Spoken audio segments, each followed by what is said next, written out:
Hey guys, so the Royal Rumble went down tonight and the road to WrestleMania is officially underway, and if the journey up to the biggest wrestling event of the year is anything like tonight, then we're going to be in for a fun ride. The Royal Rumble for 2018 was by far one of the best Royal Rumbles I've seen in quite a while. Very fun show to watch, very entertaining from top to bottom on the entire card. And let's hop right into it. So the first match was on the kickoff show. It was a cruiserweight six-man tag team match. The team of Kalisto, Lince Dorado, and Gran Metalik taking on Jack Gallagher, Drew Gulak, and TJP. This was your standard 205 live match that you kind of see on Raw as well, where they just try to cram as many cruiserweights into the ring as possible. And in the end, it was Team Kalisto who got the win. As for the Cruiserweight division itself, it's kind of in an influx right now. Enzo Amore is no longer with the company, and he was the reigning Cruiserweight champ. So it should be interesting to see what's going to be up with that. I believe on SmackDown this week, they're going to make an announcement regarding that. Hopefully they do like a tournament or something that it might culminate at WrestleMania, who knows. I'd like to see Cedric Alexander get a run with the championship. I think he's the most athletic guy on the roster for 205 Live, so I'd like to see him get a run with the Cruiserweight Championship. But all those questions will be answered on 205 Live this Tuesday. The next match was the Revival versus the Club in a tag team championship match. This was your kind of a typical Raw match that you see. The Revival definitely needed a win, and they got it over the Club. Kind of don't like that it was against the Club. They've been joined up with Balor lately to form the Balor Club, which is like WWE's version of the Bullet Club. And I'd like to see them get some momentum going forward, but the Revival definitely needed a win. Every time they seemingly got a start on the main roster, they got hurt. So hopefully this builds some momentum for them going forward, and they could become a real force in the tag team division. The next match was the United States Championship match. It was Bobby Roode's Open Challenge, and Mojo Rawley answered that challenge. A little underwhelming that it was Rawley, but these two put on an okay match regardless. In the end, Roode got the win, which was no surprise. Did anybody really think Mojo Rawley was going to get the win? I'd like to see Roode take on a more legitimate contender going forward. Maybe Jinder Mahal could be the next challenger for Roode's title. I mean, I'm not a fan of Mahal's in-ring style. It's kind of slow, too slow for my taste. But I feel like he's more of a legitimate threat to the title than Mojo Rawley is. After that, it was the main Royal Rumble card that got underway. First match on the show was AJ Styles defending his WWE Championship in a 2-on-1 handicap match against Sami Zayn and Kevin Owens. And this was a fun match to watch. They really made use of the handicap gimmick, with Zayn and Owens using it to their full advantage over Styles, but Styles managed to overcome the odds and pick up the win by pinning Kevin Owens, even though Owens was not the legal man. Kind of a weird finish. Zayn was reaching for Owens' hand to make the tag, didn't happen. The ref was right there and blatantly saw it, that the tag was not made, did not make the tag signal, so Styles comes and ends up throwing Zayn out of the ring. Owens comes in, tries to beat up Styles, but then Styles ends up countering Owens and pins him, and the ref counts 1, 2, 3 for some reason.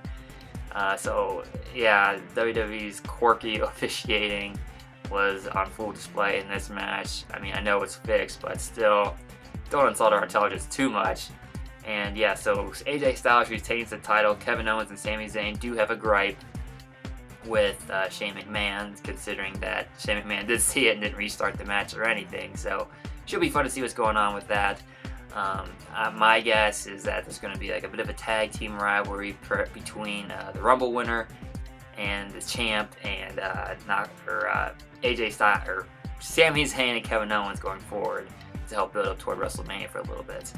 After that, it was the SmackDown Tag Team Championship match and 2 out of 3 falls. Usos defending their belts against Shelton Benjamin and Chad Gable. This match did not live up to the expectations I had, but it was still a solid match overall. The action was really good.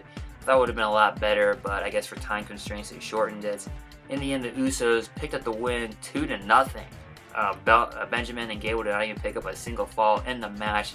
I do like their chemistry. The match seemed to be picking up quite nicely, and I'd like to see these two teams go at it again for the title belts in the future. After that, it was the men's Royal Rumble, and this was a fun match. Royal Rumble is probably my most favorite match type to watch of the year. It's only once a year, so I always look forward to the Royal Rumble. The men's Royal Rumble was the first of the 2 Royal Rumble matches that happened A lot of surprise entrants. Well, not a lot of surprise, but probably the Hurricane, that was a big surprise, and I can't think of his name. The NXT champ was there. Adam Cole, he was in the match, and then the biggest surprise of the night for me, Rey Mysterio was in the Royal Rumble match. It was like one of the final 6 left in the ring, so I'm stoked to see Rey Mysterio back. I don't know if he'll be on the main roster or on 205 Live, or if this was just a one-time thing, but very cool to see Rey Mysterio back in the ring. And yeah, so the final 2, I was saying it for weeks now, that it was either going to be Reigns or Nakamura who were going to win the match. I didn't think they were going to have Reigns win again in Philadelphia, considering the last time he won there, it was a disaster, and Nakamura really hasn't done anything to become established on the main roster since he was called up. And in the end, it was Reigns versus Nakamura, so I was right about that. And luckily, WWE went with Nakamura. I'm glad they did not pick Reigns. It would have been another disaster. Nakamura got the win, and in the end, after that match, he chose to face AJ Styles for the WWE Championship at WrestleMania. So that will be a very, very fun match. Probably tear the house down. Could be the show stealer. A Wrestle Kingdom rematch from their New Japan days, and this will be a fun, fun match. I cannot wait. Styles Nakamura at WrestleMania after Nakamura won the Royal Rumble. Next, after that, it was the Raw Tag Team Championship match. The Bar versus Seth Rollins and Jason Jordan, and this was probably the worst spot to be in a pure match. The crowd was exhausted from the Royal Rumble match, so they were dead for this match, which was a shame because I thought the in-ring action was solid. This main story was here was Seth Rollins pretty much taking on the Bar by himself after Jason Jordan took a header into the ring post and couldn't quite recover. And in the end, it ended up biting him in the butt. The Bar picks up the win. They are the new tag team championships, and I don't know what they're going to do with Seth Rollins and Jason Jordan. Don't know if they're going to do a rematch. Hoping my boy Dean Ambrose comes back. I'm repping the Shield shirt for a reason. Hoping he comes back, but as of now, it doesn't look like he's going to be back in time for WrestleMania, so they may do Rollins versus Jordan, which I really hope they don't, but you know, that might be the case going forward. After that, it was the Triple Threat Universal Championship match. Brock Lesnar defending his title against Braun Strowman and Kane. This was a fun match too. It's just it sucks that the crowd was not really into it. They were dead from the Royal Rumble match still. There were a lot of cool spots, chairs, tables, announce tables getting broken.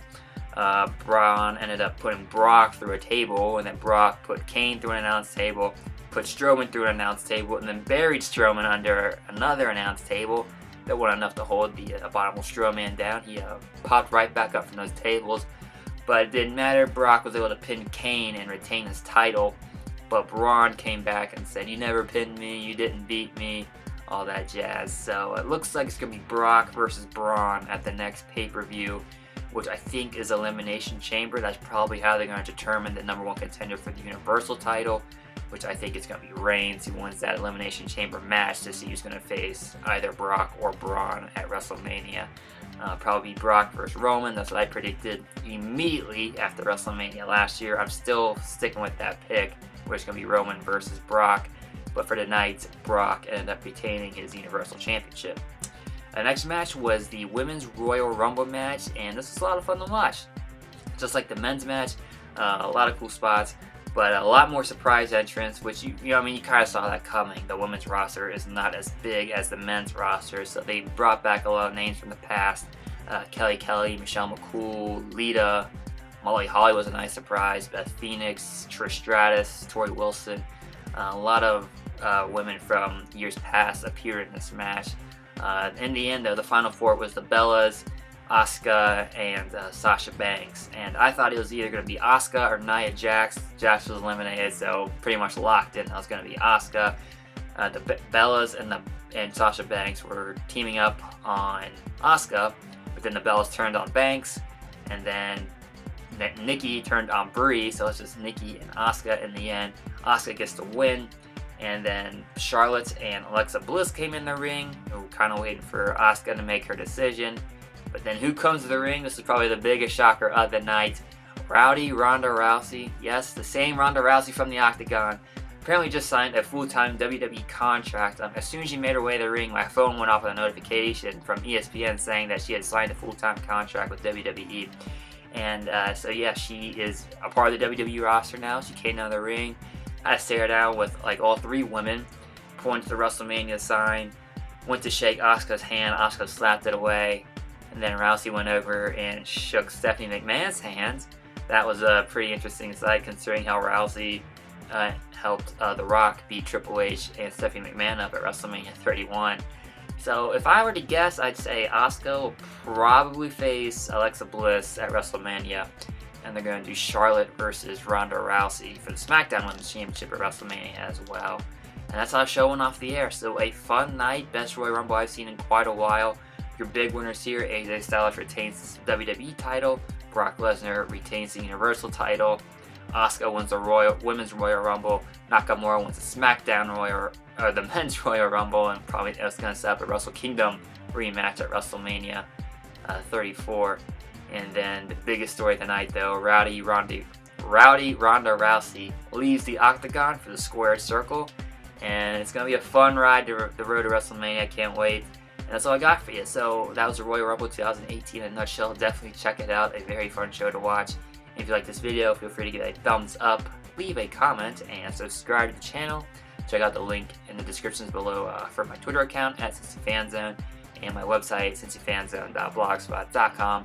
And as always, guys, thanks for watching.